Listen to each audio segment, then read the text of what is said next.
Bienvenue dans Smart Bourse, votre double dose quotidienne de marché en direct sur Bismart. Chaque jour à la mi-journée, 12h30, 13h. Et en fin d'après-midi, la grande édition pendant une heure à partir de 17h. Au sommaire de cette édition de la mi-journée, la politique allemande à la une, bien sûr, avec l'avantage au parti socialiste SPD et son leader Olaf Scholz à l'issue du scrutin des élections générales qui se déroulait hier en Allemagne.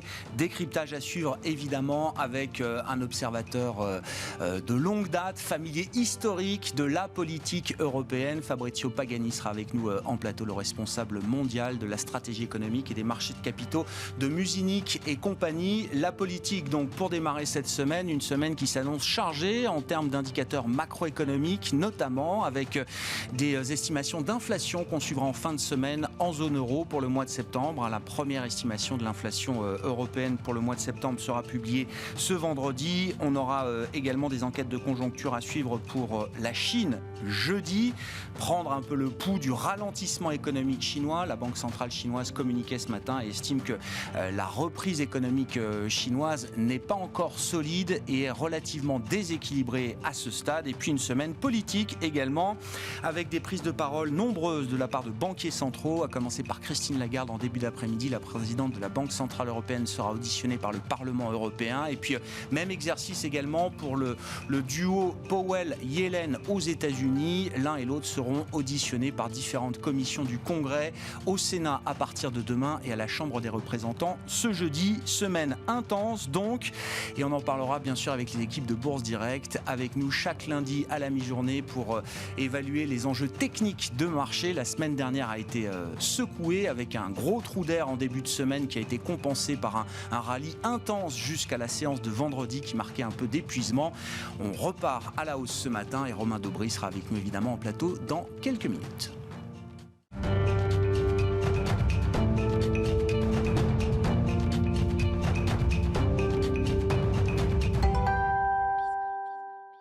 Et même attaquons sans plus tarder avec le plan de trading de la semaine et Romain Dobry à nos côtés en plateau, le responsable, le membre de la cellule info d'experts de Bourse Direct. Bonjour Romain. Bonjour Yves. Bienvenue. Effectivement, j'essaie de redécrire un peu les mouvements de la semaine dernière qui aurait été une semaine intense. Oui, il y a eu cette espèce de mini capitulation lundi dernier et puis 3 grosses séances de reprise pour le CAC 40 et les autres indices, avec un peu d'épuisement peut-être en fin de semaine sur la séance de vendredi. On semble vouloir repartir de l'avant ce lundi. Oui, un peu timidement joli, c'était en tout cas bon résumé. Effectivement, épuisement vendredi, puisque c'était l'amorce d'un mouvement la fin d'un mouvement très technique, une accélération baissière. On l'évoquait ensemble la semaine dernière. Le pire n'était pas certain. On était allé chercher des zones graphiques cibles à la baisse, entre 6350 et 6400 points à Paris. Et puis, on a rebondi de façon très technique avec 3 gaps d'affilée. Donc, un cas d'école d'analyse graphique, gap de rupture avec la tendance baissière, diminution de la pression baissière dans ce mouvement, et puis gap de continuation, et enfin gap d'épuisement jeudi. Et donc un petit mouvement de consolidation vendredi. Aujourd'hui, on est en hausse, on est à l'équilibre. C'est mitigé pour l'instant. Les choses se passent de façon assez harmonieuse. Ça, c'est la bonne nouvelle. Ce qu'on constate, c'est qu'il y a quand même un peu de volatilité, pas mal d'harmonie, notamment du côté des indicateurs de la volatilité, comme le VIX, qui est allé chercher une cible à 28 pour redescendre sous les 21,50 et qui s'établit aux alentours de 17, comme celui comme l'indice de la volatilité de l'indice CAC 40. Donc ça reste un petit peu tendu. On peut noter que les opérateurs ne sont pas extrêmement couverts sur les niveaux actuels, que l'alerte de la semaine dernière est passée un peu inaperçue. On a l'air de s'habituer à ces accélérations baissières, donc il y a un petit risque de ce côté-là, et des niveaux très, très définis sur l'indice parisien en termes de couverture. 6600, 6650, c'est protégé. 6004, on l'a vu la semaine dernière, on a rebondi dessus. Sous 6004, il n'y a pas grand-chose avant 6002, et sous 6002, il n'y a pas grand-chose avant 5008. Ouais. 6000. On n'en est pas là. Pour l'instant, la réaction est plutôt positive, c'est ce qu'on disait. On constate que le rebond a été amorcé par des valeurs en retard surtout. On l'évoquait aussi précédemment avec d'un côté des risques baissiers et de l'autre côté des opportunités possibles. Et il y en avait pas mal. On avait noté le secteur automobile avec Renault qui touchait des niveaux de juin 2020. Juin 2020, c'était avant l'annonce du vaccin Pfizer. Donc c'est important puisque ça veut dire qu'on était vraiment... On est retombé très bas. Très bas, sous-valorisé. sécurisé, qu'on a même pas, on n'en profitait même plus de cet avantage-là. Et là, on voit effectivement cette idée qu'on paye une réouverture un peu plus franchement cette fois-ci. Alors, sur certains secteurs, sur l'aviation, c'est le cas, on le voit de façon assez large et dans toute l'Europe. Nous, on l'a suivi du côté Thales, Safran, Airbus. Il y a ADP aussi qui a très très bien réagi, on l'avait évoqué aussi, qui a rebondi pas mal. Et puis il y a tout le secteur automobile qui repaye donc, dans la foulée de valeurs comme Renault et notamment les équipementiers. Alors, on est un peu plus mitigé là-dessus, on le verra aussi. Graphiquiquement, il y a eu un rebond important. Valeo a repris près de 20% en 5 ou 6 séances. Reste qu'on n'a pas de figure de retournement haussière forte dans l'immédiat. Ce sont plutôt des achats d'opportunités. Moi, j'y vois le retour d'intérêt, l'intérêt de grande gestion qui avaient des liquidités, qui parlent de nouveaux entrants, qui ont voulu les faire rentrer et peut-être pas sur des valeurs qui se payaient 45 ou 50 fois les bénéfices et qui ont donc cherché des opportunités. Donc, on l'a vu sur des valeurs comme Alstom, etc. Puis, il y a tout un secteur intéressant aussi, c'est tout ce qui touche à la restauration collective et toujours la réouverture. On a Elior, Sodexo, Edenred qui donnent des indications graphiques assez harmonieuses aussi. Et puis il y a les secteurs liés aux matières premières, oil and gas qui nous intéressent aussi et qui continuent à payer. Total Energy a un parcours très solide depuis plusieurs séances maintenant. Ouais, effectivement, matières premières, énergie, c'est un des gros sujets de ces derniers jours avec l'idée d'un énergie crunch européen, peut-être mondial demain. On voit les prix du gaz naturel qui se sont envolés de près de 500% en Europe, je crois, depuis un an. Et puis on suit évidemment les mouvements. Alors sur le baril ou les barils de pétrole, c'est le Brent que vous suivez particulièrement, Romain. Que peut-on dire de la configuration technique du pétrole aujourd'hui et du Brent en particulier? Alors j'ai dézoomé de façon très large pour vous montrer une photographie en graphique mensuel sur le Brent. On a franchi enfin, après une longue pause de plusieurs mois, puisque c'est un graphique mensuel, la zone de résistance majeure 71,60, 73,95. On l'a débordé assez puissamment la semaine dernière. On s'arrête sur une nouvelle résistance majeure à 78,40. Avec une nouvelle cible proche à 81,60. Au-delà de ça, on voit qu'il y a peu de résistance avant 91,80. Il y a du soutien dans ce mouvement. Il y a des divergences qui apparaissent graphiquement sur certains indicateurs. Et puis, il y a peu ou pas de volume. Et du côté de la position spéculative, on n'accompagne pas non plus ce mouvement-là. Donc c'est à surveiller, mais dans un ensemble de valeurs qu'on suit régulièrement, il y a l'indice CRB, Thomson Reuters CRB, qui regroupe 19 valeurs et 19 matières premières, et qui a ouvert encore sur un gap haussier cette semaine, donc qui est en passe qui franchit de nouveaux records de très long terme à nouveau, donc il y a toujours une dynamique très forte. Et ça crée évidemment des risques, des opportunités. Les matières premières, tout le monde n'en profite pas de la même manière. Mais vous dites $90 sur le baril de Brent, c'est pas quelque chose d'impensable. Ça a l'air d'être en ligne de mire. Après une grande consolidation, on réaccélère. C'est la cible probable. Bon, si on regarde les indices américains, toujours directeurs évidemment, que peut-on dire des indices Nasdaq et S&P en ce début de semaine, Romain? Alors sur le Nasdaq, il va être intéressant à surveiller parce que on a donné une accélération baissière. On est toujours à l'intérieur de notre grand canal haussier de long terme. On a en revanche eu des invalidations un peu puissantes et puis des regains d'intérêt toujours avec des volumes un peu mitigés. Alors on va remonter notre niveau d'alerte. On a une petite zone qui est 15 182 et puis cet oblique que vous avez en noir. Il est un peu tôt pour le faire, mais on va surveiller, puisqu'on le disait, la dynamique haussière est rompue, on va surveiller des potentielles figures de retournement baissière ou des invalidations de ces figures-là. Or, on a ce canal en noir qui est situé à 15 000, la borne haute est située à 15 230 pour la semaine environ, c'est une oblique, mais tant qu'on est au-dessus, on n'a pas de risque d'invalidation marquée et on ne risque pas d'aller former cette figure de retournement en épaule, tête-épaule, qui est possible. On voit la partie de gauche du graphique avant les dernières bougies haussières. Et donc, c'est j'avance un peu, mais on surveille ces niveaux-là. Si on réussit à se réinstaller au-dessus de 15 440 points, en revanche, on invaliderait probablement cette figure et peu de risque de retournement. Pour l'instant, c'est mitigé. On a quasiment un mois avant de confirmer que cette figure soit invalidée. Il faut vraiment se réinstaller au-dessus de 15 440 pour prendre de l'air et considérer que l'arrêt dans la dynamique et le risque de retournement s'éloignent. Bon, que peut-on dire du S&P, que nous apporte la lecture du S&P 500 américain sur une base hebdomadaire que vous nous proposez également, Romain? Alors pour l'instant, la dynamique haussière est rompue, on l'avait évoqué, le canal haussier de long terme ou moyen terme, en tout cas et presque long terme maintenant, a été rompu la semaine dernière. On voit qu'on est allé rechercher la borne basse du canal et on évolue dans un trading range 4232, 4535. Tant qu'on est à l'intérieur de ces bornes-là, pas d'alerte majeure. On a une médiane à 4372 points. Ce qu'il faut noter et ce qu'on est allé chercher comme point bas cette semaine est important, c'est que la base de l'analyse graphique nous dit une tendance est aussi à former de points hauts de plus en plus hauts et des points bas de plus en plus hauts aussi. Or, le dernier point bas qu'on a formé la semaine dernière, il est plus bas que le dernier point précédent. Et oui. Donc je les ai entourés en rouge, vous les voyez bien ici, des petites ellipses. l'ancien au-dessus de la médiane à 4372, l'autre a été touché plus bas, au-dessus de 4283.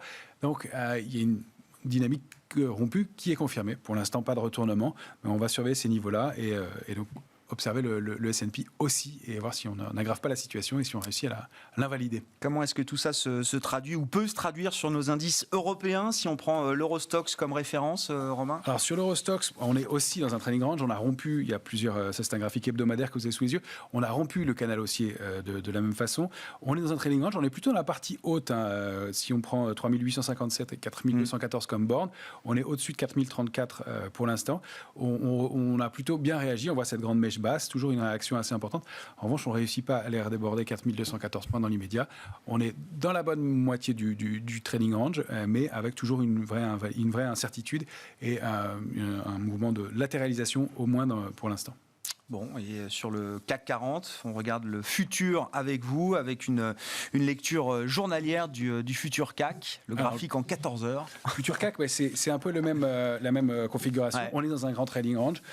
J'ai laissé l'ancien canal baissier de court terme puisqu'on est allé le rompre. On l'a réintégré, on a tourné autour la semaine dernière et on l'a défendu en fin de semaine dernière. Donc le canal baissier de court terme, pour l'instant, il est défendu, il est préservé.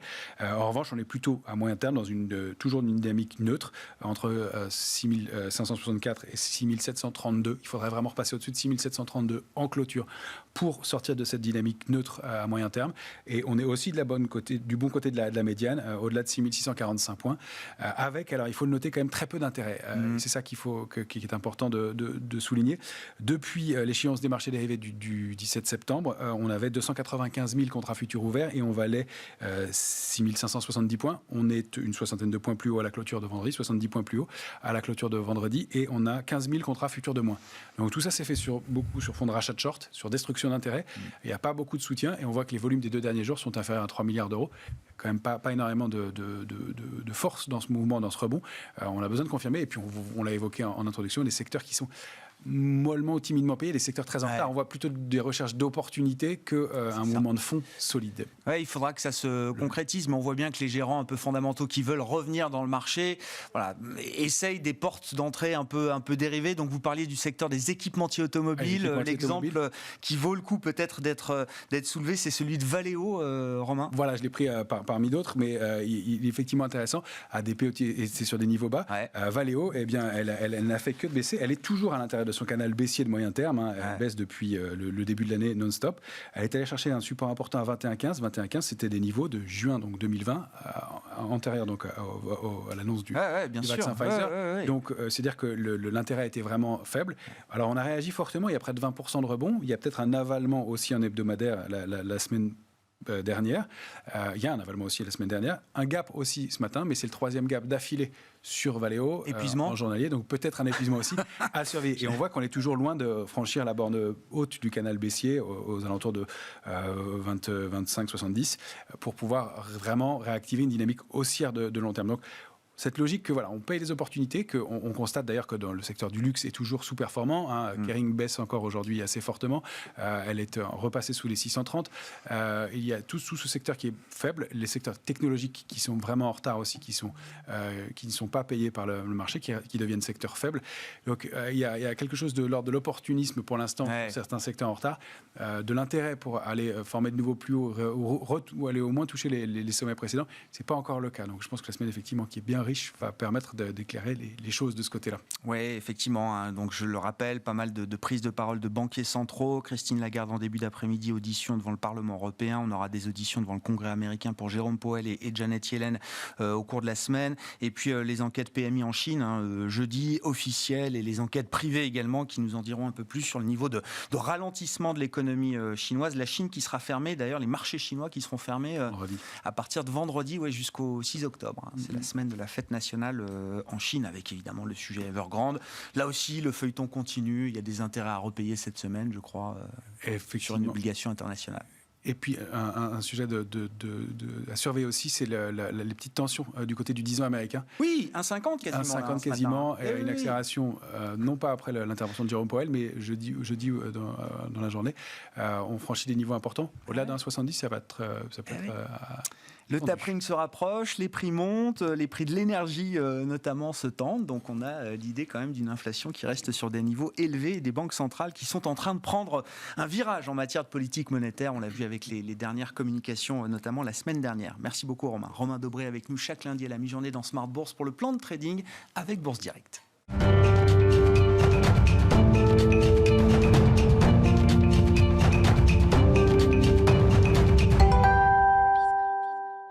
Et bien sûr, la politique allemande est à la une en ce début de semaine au lendemain de ces élections générales. Et Fabrizio Pagani est à nos côtés en plateau, le responsable monde de la stratégie économique et des marchés de capitaux de Musinich. Bonjour Fabrizio. Bonjour. Merci beaucoup d'être là. Je le redis, sans refaire tout votre parcours, mais voilà, observateur de longue date.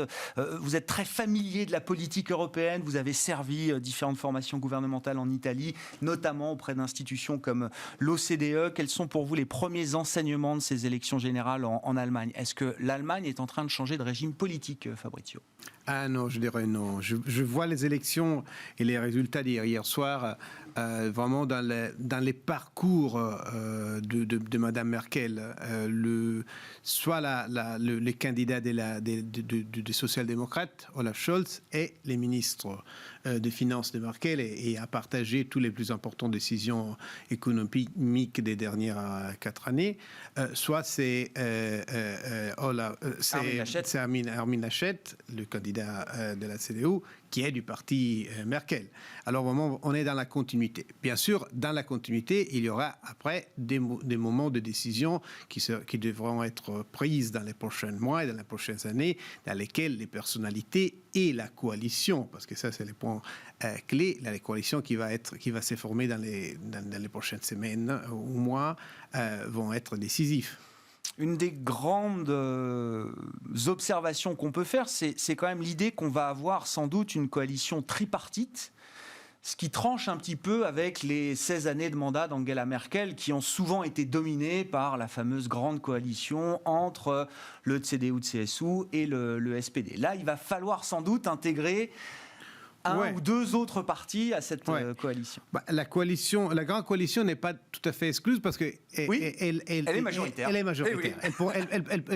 Elle pourrait retourner, mais quand même, elle semble pas très probable parce qu'effectivement, les choses plus probables, ça serait une coalition à 3, soit avec l'SPD à la tête, soit avec la CDU à la tête.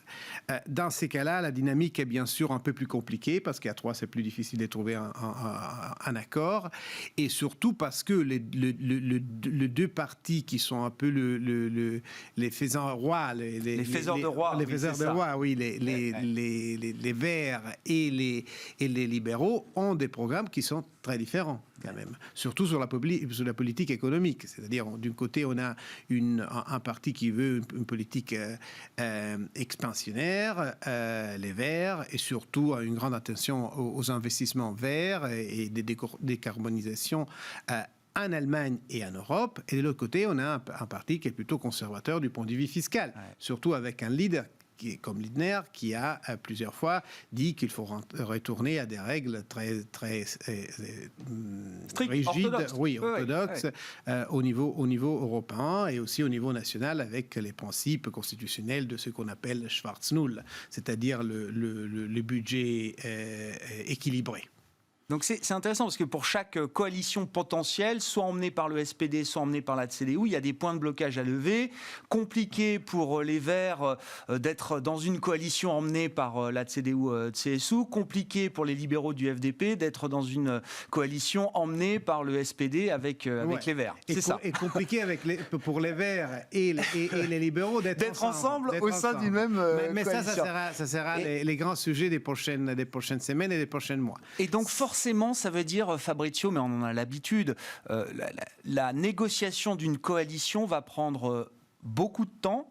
C'est peut-être là aussi c'est très probable. Est-ce que c'est grave ou pas ? C'est pas grave parce qu'à la fin, à la chancellerie, il y aura Madame Merkel. Certains disent même peut-être jusqu'en début encore de l'année 2022. Exactement. Le 1er janvier 2022. Alors nous serons dans la continuité de la politique allemande. Mais c'est vrai que du point de vue européen, il y a beaucoup de décisions à prendre. Et si ces négociations, s'il n'y a pas encore un vrai gouvernement en Allemagne, et on commence à s'approcher aux élections élections françaises, beaucoup de décisions clés devront être décalées encore une fois vers l'été. Et ça, bien sûr, peut engendrer un peu de retard, un peu gênant, je dirais. Comme vous savez, il y a deux grands jeux au niveau de la politique fiscale européenne. Les pactes de stabilité et croissance qui doit être réétabli et on va voir si et comment réviser. Et l'autre, un peu plus long terme, c'est que faire avec le Recovery Fund, les plans de relance. Ces deux enjeux sont vraiment des enjeux majeurs parce que la direction n'est pas encore prise. On est vraiment une bifurcation. Si une décision est prise d'aller vers une communautarisation de tout ça, on pourrait vraiment arriver à un certain moment à une union fiscale européenne. S'il faut aller vite quand même dans le processus de décision européen, notamment pour définir ce que sera demain le pacte de stabilité et de croissance, Fabrizio, est-ce qu'il faut entre guillemets, laisser la main aux politiques? C'est-à-dire, le temps politique en Europe, de ce point de vue-là, peut être très très long. La pandémie a accéléré les choses et on est arrivé à effectivement une forme de budget commun, en tout cas un embryon de budget commun, ce qu'on aurait pu attendre des années encore, peut-être sans la pandémie. Et quelles sont les autres options s'il faut justement aller vite sur ce terrain-là, ne serait-ce que pour donner un peu de visibilité aux États et aux agents économiques sur l'année 2023? Il y a quelqu'un qui dit qu'une possible solution pourrait être une sorte d'interprétation de la Commission des règles existantes. Parce que la Commission, bien sûr, n'a pas les pouvoirs de changer les règles. Pour changer les règles du pacte de stabilité, il faut avoir l'accord des pays. Mais la Commission pourrait sortir une note, des documents qui interprètent, comme elle a déjà fait sur la fameuse flexibilité, qui interprète, par exemple, dans le sens des investissements verts, pour les favoriser, les règles. Bien sûr, ça serait peut-être une démarche utile et rapide. Elle ne serait pas suffisante pour ceux qui disent qu'il faut tout changer, changer même l'approche, la philosophie des règles européennes, passer des règles aux principes, comme dit Blanchard, Pisani-Ferry, les grands économistes, surtout les grands économistes français. Merci pour eux. Non, mais ça veut dire que ce serait quand même une manière efficace de créer peut-être un compromis en attendant le politique. Oui, les risques que si on a cette démarche et on attend et on arrive à satisfaire les besoins immédiats, la décision sur les règles va être reportée peut-être sine die, vous voyez, à très long terme. Ouais. Et l'idée d'une interprétation de la Commission européenne des règles budgétaires, comme vous dites, Fabrizio, quel serait l'objectif? Sortir notamment de la comptabilité des ratios d'endettement, de déficit, une partie des investissements dédiés à la transition énergétique. Ça, c'est quelque chose sur lequel on peut s'entendre au niveau de la Commission européenne? Je ne sais pas si on peut arriver jusqu'à ça, mais je peux dire qu'il y a un consensus, et un consensus montant qui est à ce moment déjà plutôt large entre les pays, avec la Commission et aussi un peu dans les opinions publiques, surtout dans l'opinion publique allemande, comme on a vu dans la campagne électorale, effectivement, pour favoriser d'une façon ou d'une autre les investissements pour la décarbonisation et pour atteindre les objectifs que nous nous sommes donnés sur la décarbonisation et sur la sustainabilité. Alors, comment faire ça? Il y a plusieurs façons techniques, mais en tout cas, les principes est de décompter, de ne pas compter dans les déficits et dans la dette les investissements nationaux pour la décarbonisation. Vous savez qu'on dit qu'il nous faut 2% chaque année du PIB d'investissement dans la transition. Et moitié de ces investissements doivent venir du public, parce que les privés peuvent faire beaucoup, mais ils ne peuvent pas tout faire. Et 1% du PIB, c'est beaucoup, et c'est pour ça qu'on pourrait alléger de la dette du point de vue comptable et les déficits des règles de ce 1%. Ouais. Bon, à suivre, ce sera un des grands débats européens, effectivement, des affaires européennes sur l'année 2022. Je reviens juste pour finir, Fabrizio, aux enseignements du scrutin allemand. Alors, le SPD monte, la CDU recule, les libéraux du FDP montent, les Verts montent également par rapport aux élections précédentes de 2017, même s'ils ont été dans les intentions de vote beaucoup plus haut que là où ils arrivent dans les urnes. Qu'est-ce que ces dynamiques nous disent de la manière dont l'Allemagne est prête ou non à affronter les grands défis économiques auxquels elle fait face? Je pense, alors, la transition énergétique en est un, mais je pense également peut-être au risque, alors qui est un risque aujourd'hui de déglobalisation, parce que on reste quand même dans une économie très globalisée. On le voit à travers les ruptures de chaînes d'approvisionnement qui perturbent l'ensemble de l'économie mondiale aujourd'hui. Mais pour une économie aussi mercantile que l'Allemagne, c'est quand même un risque important. Est-ce que l'Allemagne peut changer son modèle économique là, dans les prochaines années, à la faveur d'un nouveau régime politique? Oui, en dernière considération sur les scrutins, les deux ailes extrêmes de la droite et de la gauche ont perdu. Oui.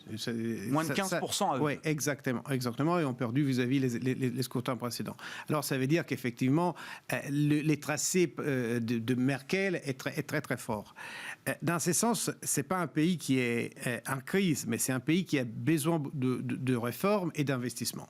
Et je pense que avec des nuances différentes et des intonations différentes, tous les partis qui résultent gagnants des élections l'ont dit et l'ont dit très, très, très clairement pendant la campagne électorale, et la population les suit sur les investissements verts, comme je disais, mais aussi sur la digitalisation. Et ça, c'est aussi le sujet, et ça fait la partie la plus importante du plan de relance allemand qui a été présenté à la Commission européenne, qui va être mise en place dans les prochains mois et années. 2022, je ne sais pas, Olaf Scholz, Mario Draghi en Italie, allez, partons de l'hypothèse que Emmanuel Macron rempile pour un mandat. C'est un peu de politique fiction, mais je ne sais pas, c'est quoi? C'est un triumvirat européen qui fonctionne, ces trois personnalités européennes qui peuvent fonctionner ensemble, qui peuvent être productives sur le plan européen, Fabrizio? Moi, je pense qu'il se connaît très bien. Bien sûr, Draghi a travaillé dans les derniers mois avec Macron d'une façon très, très étroite. On parle même d'un axe Rome-Paris. Scholz connaît très bien la situation italienne. Il a une très bonne relation avec les ministres des Finances italiens. Moi, je pense que c'est un triangle sur lequel on peut construire les nouvelles règles de l'Europe et aller encore vers une nouvelle étape, pas la dernière, mais une nouvelle étape de la construction européenne. Step by step, l'Europe, toujours. Toujours. Merci beaucoup, Fabrizio. Merci pour vos remarques du jour au lendemain de ces élections générales en Allemagne. Fabrizio Pagani, responsable monde de la stratégie économique et des marchés de capitaux de Musinich, qui était avec nous dans cette édition de Smart Bourse de la mi-journée. On se retrouve ce soir en direct à 17h sur Bismart.